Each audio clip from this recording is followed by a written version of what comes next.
잘 읽으셨습니다. 우리 옆에 계신 분 한번 인사하겠습니다. 행복한 주일 만듭시다. 행복한 주일 만듭시다. 행복한 주일 만드시기 바랍니다. 주신 말씀을 가지고 잡히시기 하루 전날이라는 제목으로 말씀 전하겠습니다. 오늘 요한복음 13장부터 16장까지 총 넉 장에 걸친 이 내용은 그 유명한 다락방 강화라고 하는 내용입니다.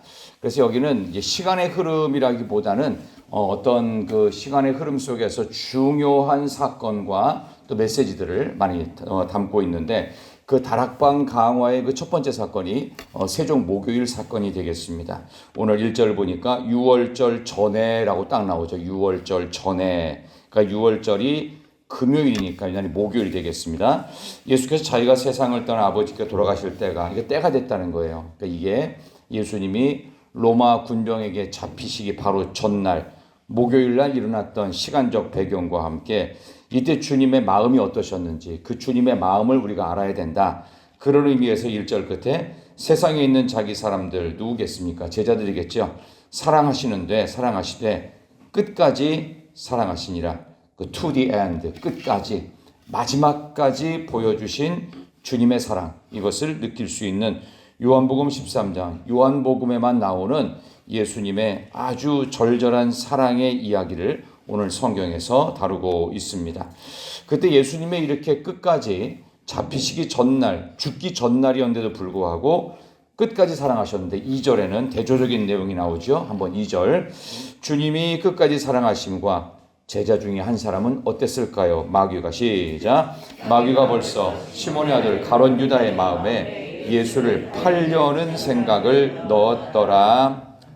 아멘. 아멘은 했는데 참 극적인 대조를 이루죠. 마귀가 그렇게 사람의 마음에 예수님을 배반하고 팔아버릴 생각을 넣을 수가 있구나. 그럼에도 불구하고 하나님은 우리를 어떻게 해요? 끝까지 사랑하신다. 그 사회학적인 용어 중에서 no hope line이라는 게 있어요. no hope. 그러니까 소망이 없어진, 영어의 no, 거절하는 no에서 no hope line. 그래서 소망이 없어진 선이 있어요. 그러니까 마지노선이죠. 마지막 선. 더 이상은 소망이 없어져 버려서 돌이킬 수가 없어요. 돌이킨다고 생각은 해도 이제 못 돌아오는 겁니다. 이게 마치 뭐 같으냐 하면은, 여러분 중독을 이 가운데 경험하신 분은 없을 거라고 생각하는데, 그러니까 알코올 중독하고 니코틴 중독에 이 노 오프라인이 있어요. 그러니까 어느 정도 이상 혈관에 그 기본 깔려 있는 알코올이 얼마만큼 많아지면 그때부터는 알코올 중독으로 딱 판단해 버립니다. 그러니까 간에서 거를 수 있는 양을 이미 초과한 상태예요. 노력을 해도 쉽게 안 돌아옵니다. 그래서 그런 어떤 중독으로 넘어가는 상태를 소망이 없는 어떤 구간에서 노 호프 라인인데, 여기서 노 호프 라인을 넘어버린 사람이 가룟 유다입니다. 이 가룟 유다가 이미 팔아버렸기 때문에 은 30을 받고, 은 30의 그 기본 가치는 그 당시 노예 한 명의 그 매매 중에서 가장 시원찮은 노예, 그게 은 30이라고 말씀을 드렸죠. 그런 정도로 예수님을 완전히 깔아뭉개고 대제사장들과 당시 사내들인 그 이스라엘 국회에게 예수님을 팔아버린 거예요. 바로 이러한 모습 속에서 주님은 끝까지 사랑하시더라. 그러니까 하나님의 사랑은 어느 정도냐? 우리가 가망이 없어요. 돌이킬 수도 없고 배신자의 자리에 있고 완전히 우리 하나님과 끝났어요. 그럼에도 불구하고 포기하지 않고 끝까지 사랑하신 주님의 마음이 무엇인지를 깨달아야 된다. 이것이 오늘 성경에서 가르치는 요한복음 16장의 가장 중요한 모습입니다. 자, 이제 저녁 먹는 시간이 되었습니다. 3절을 볼까요? 시작. 저녁 먹는 중 예수는 아버지께서 모든 것을 자기 손에 맡기신 것과 또 자기가 하나님께로부터 오셨다가 하나님께로 돌아가실 것을 아시고, 아멘. 예수님이 드디어 갈 시간이 얼마 안 남았다는 사실을 아셨다고 되어 있습니다. 자, 알았으면 어떻게 될까요? 죽음의 자리예요. 자, 죽는데 예수님의 죽음의 모습은요, 끝까지 깔끔하셨어요. 어떤 사사로운 감정에 휘둘리거나 이 엄청난 그 고난의 자리 앞에서 마지막으로 습관을 쫓아 감람산에서 겟세마네 기도를 하신 것 이외에는 예수님은 마음의 흔들림이 없었습니다. 그래서 이 마음의 흔들림이 없는 끝까지 사랑하신 그 마음을 행동으로 표현하십니다. 그걸 요한복음은 아주 구체적으로 묘사를 하고 있는데 우리 4절과 5절 볼까요? 총 4개의 행동 묘사로 이어지고 있어요. 4절, 5절. 저녁 잡수시던 자리에서 시작. 저녁 잡수시던 자리에서 일어나 겉옷을 벗고 수건을 가져다가 허리에 두르시고 이에 대하여 물을 떠서 제자들의 발을 씻으시고 그 두르신 수건으로 닦기를 시작하여 아멘. 일어나셨습니다. 자리에서. 그러니까 식사 자리거든요. 6월절 식사. 근데 그 자리에서 일어나셨어요. 그리고 뭐예요? 겉옷을 벗었어요. 4절 끝에 수건을 가지고 허리에 두르셨어요. 세 번째 행동은 5절에 대야에 물을 뜨셨고 그 다음에 네 번째는 제자들의 발을 씻으셨고 마지막 다섯째는 두르신 수건으로 물기를 깨끗이 닦으십니다. 이런 구체적인 묘사를 왜 성경에서 했을까요? 섬세하고 구체적인 예수님의 동작 하나하나를 요한복음을 기록했던 요한이 지금 정확하게 보고 있는 것입니다. 그래서 예수님의 그 좌우편에는 누가 앉았을까? 여기 나오는 그 예수님의 마지막 그 만찬에 보면은 가룟 유다를 옆에 놓기도 하고 또 반대편에는 요한을 놓기도 하는데 오늘 이 본문에서 좀 여러분 참고적으로 이 부분은 제가 나중에 다른 시간에 또 설교를 할 텐데요. 그럼 예수님이 가장 먼저 발 씻긴 사람은 누굴까? 누굴 것 같으세요? 짐작으로도 할 수 있지만 연구를 해보니까 충분히 그 추정할 수 있는 그 신약 성경의 자료를 가지고 보니까 가장 오른쪽에 앉아있던 사람이 돈꽤 맡았던 예수님 팔아버린 가룟 유다부터 발을 씻기셨을 것으로 추정하고 있습니다. 성경의 기록을 그렇게 보고요. 그 다음에 맨 마지막에 누구 씻기셨을까요? 맨 마지막에 발을 씻긴 제자는 누구였을까요? 오늘 성경에 나와요. 6절 시몬 베드로에게 이르시니. 그래서 이 베드로를 아마 가장 늦게 씻었을 것이다. 뭐 이런 얘기가 나오는데 어쨌든 중요한 것은 왜 가장 먼저 가룟 유다의 발을 씻으셨을까요? 그는 노호프 라인을 넘어갔죠. 가망이 없어요. 근데 가망이 없고 당연히 포기하고 이 사람 때문에 치명적인 제자 공동체의 와해가 이루어지고 있을 거예요. 그럼에도 불구하고 가장 피해를 많이 끼치고 가장 매국노 같고 가장 배신자 중에 최고의 배신자를 주님이 어떻게 해요? 끝까지 포기하지 않고 사랑하셨다. 이게 주님의 마음이라는 겁니다. 그래서 우리는 포기할 수 있어요. 우리는 우리 자녀에게도 어느 정도 마지노선이 있어요. 이 노호프 라인을 넘어가지고 도무지 감당이 안 돼요. 근데 주님은 끝까지 포기하지 않으십니다. 그래서 나도 안 포기하는 겁니다. 부모는 원래 자식의 인생을 보면은 평생이라고 하잖아요. 자식은 부모에 대해서 난 우리 엄마 아빠하고 얘기하기 싫어. 이래도 부모는 어떻게 해요? 그렇게 자기를 거절하는 자녀를 부모도 느낌적으로 알죠. 그럼에도 불구하고 부모는 절대로 포기하지 않습니다. 겉으로만 포기하는 척 보이지만 부모는 계속 고민하고 생각하고 걱정하고 마음속에서 그 사랑을 지울 수가 없어요. 그게 부모거든요. 아버지 하나님의 모습이 인간으로 형상화하신 예수님은 우리랑 똑같으시다. 세상 떠날 때 딱 하루 남은 목요일이었습니다.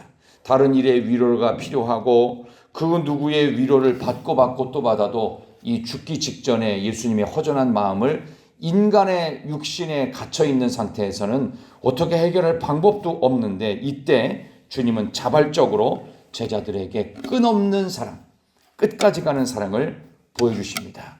그러므로 우리가 기억할 것은 사랑이란 결코 이윤을 남기는 장사가 아닙니다. 사랑은 그냥 주는 것입니다. 언제까지요? 죽을 때까지. 끝까지. 그걸 사랑이라고 예수님은 지금 보여주시고 있는 거예요. 분명 가룟 유다에게 회개할 기회를 주시려는 예수님의 끝까지 사랑이셨습니다. 내 가룟 유다는 못 돌아와죠. 못 돌아와도 주님은 사랑하십니다. 우리의 가망성이 없고 우리가 그 사람을 포기했어도 하나님은 그 사람을 포기하지 않으신다는 것. 예수님이 보이신 발 씻기심에서 우리는 그분의 마음을 보고 읽고 느껴야 할 것입니다. 헤르만 헤세가 쓴 책이 한 권이 있는데요. 어거스터스라고 하는 책이 있는데 이것은 사람의 이름입니다.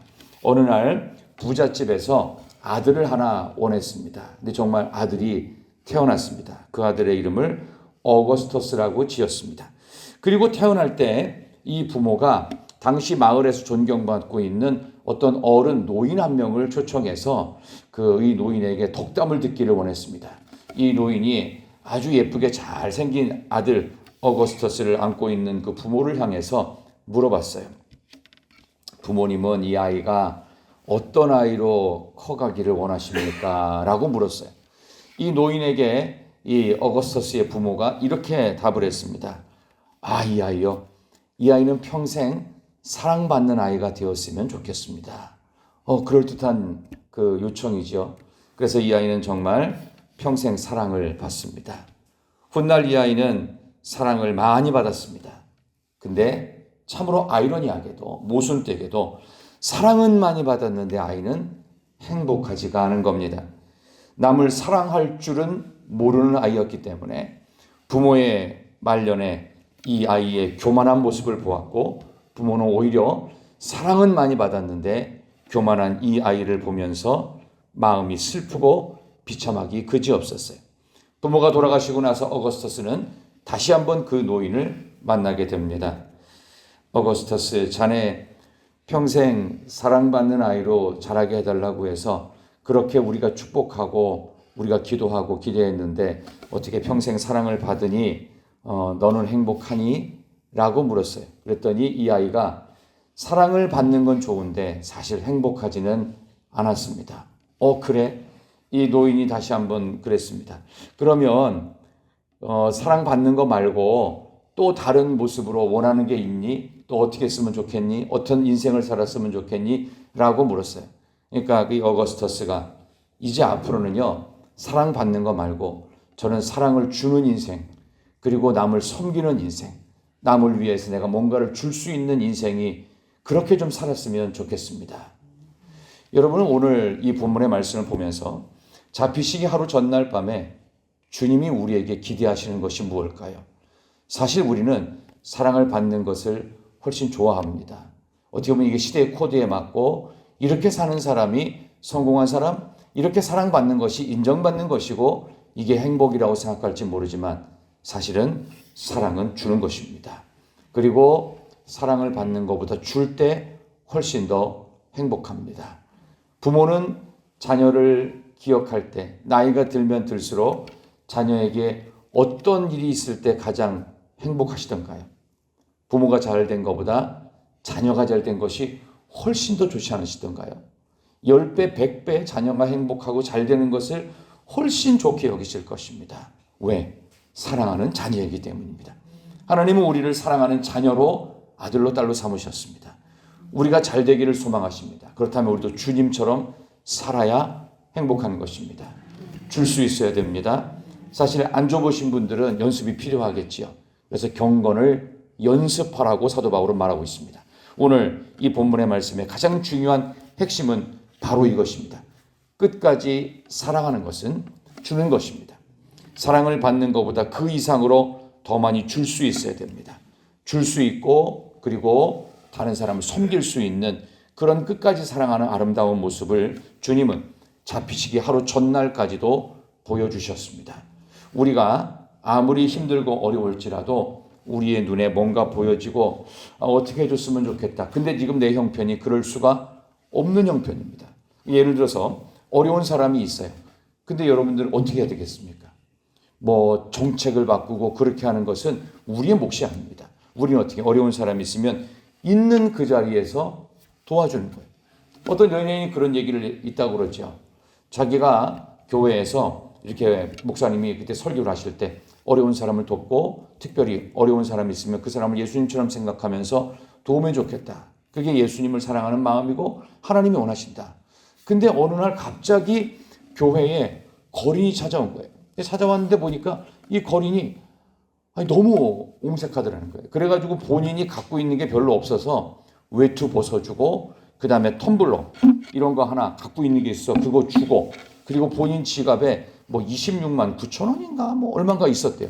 그거를 그냥 있는 거 다 주고 끝냈대요. 다른 사람을 돌아볼 게 아니라 좀 내가 해야 되겠다 싶어서 그렇게 했대요. 20여만을 준 게 나중에 어떻게 알려지게 됐대요. 그래서 그 교회에서 어려운 지역을 뭐 선교하는 게 있었대요. 그러니까 교인들이 그 사실을 알게 되면서 모금이 시작된 거예요. 어려운 지역을 도울 수 있도록 뭐 했어요. 그때 얼마 고쳤냐면 2천만 원 넘게 고쳤답니다. 나 혼자는 별거 아니었지만 하나님이 100배 이상으로 가시더라. 저는 누군가를 사랑할 수 있는 이것은 잡히시기 하루 전까지 주님이 보여주셨던 이 사랑에서 그 유명한 유럽의 기부 문화, 노블레스 오블리주가 시작되었다고 하지 않습니까? 나는 별거 없지만 내가 가지고 있는 그 사랑을 보여주고 사랑을 받는 거 좋아하지 말고 헤헤거리지 말고 줄 수 있는 것, 그걸 통해서 더 큰 하나님의 일을 하는 그 역할을 감당하는 우리 교회가 되기를, 여러분 모두가 되기를 진심으로 소망합니다. 잡히시기 하루 전날까지 하나님의 사랑을 있는 그대로 보여주신 주님과 함께 오늘도 행복하고 복된 주일, 뭔가 주었을 때 더 기쁠 수 있는, 그래서 여러분들 주일날 왔을 때 여러분이 지갑을 꺼내서 사람마다 돈 나눠주라는 뜻이 아닙니다. 여러분의 마음에 진심이 담긴 얼굴 표정으로 인사 한 번이라도 똑바로 하는 겁니다. 그래서 말 한마디 잘 건네고 인사 한 번이라도 똑바로 하면서, 그래서 그 사람에 대한 최대의 리스펙트, 존중감을 표현하십시오. 주님은 자기를 팔아버린 제자가 누구인지도 알고 그랬음에도 불구하고 이 제자가 못 돌아오는 것도 알아요. 다시는 돌아올 수 없음을 알고 계셨음에도 불구하고 끝까지 사랑을 해주셨습니다. 우리도 그렇게 하면 됩니다. 기도하겠습니다. 하나님 감사합니다. 하나님의 사랑은 영원한 참사랑이라고 오늘 우리가 299장 찬송을 부르며 오늘 예수님께서 우리에게 보여주신 끝까지 사랑이 무엇인지, 돌아올 수 없는 이미 선을 넘어버린 제자를 향해서도 포기하지 아니하시고 이 사랑을 보여주심으로 오고 오는 많은 이 세상 사람들에게 오늘 요한복음 13장을 읽을 때마다 사랑이란 이윤을 남기는 장사가 아니라 그저 다 내어주는 것임을 발을 씻겨주시면서 그 마음을 보고 듣고 느껴야 된다고 오늘 이 말씀을 통해 우리가 깨닫습니다.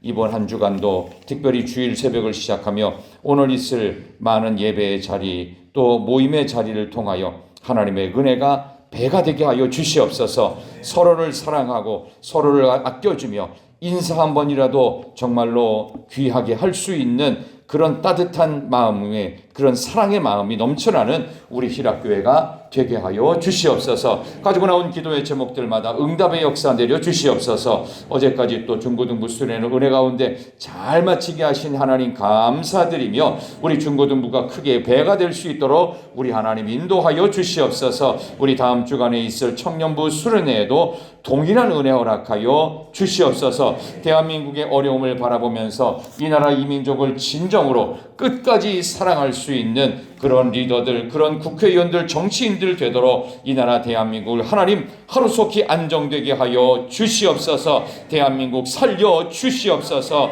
우리 모두와 함께 하시고 사랑해 주시는 예수님의 이름으로 기도하옵나이다. 아멘.